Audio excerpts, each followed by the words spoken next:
চিনতে পারছি। আরে ওইদিকে সোজা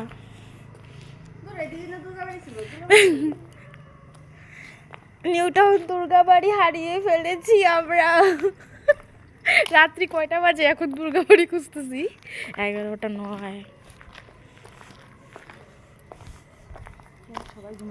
সবাই ঘুমিয়ে পড়েছে, একটা লোক শুধু আছে, ওই যে ভূত।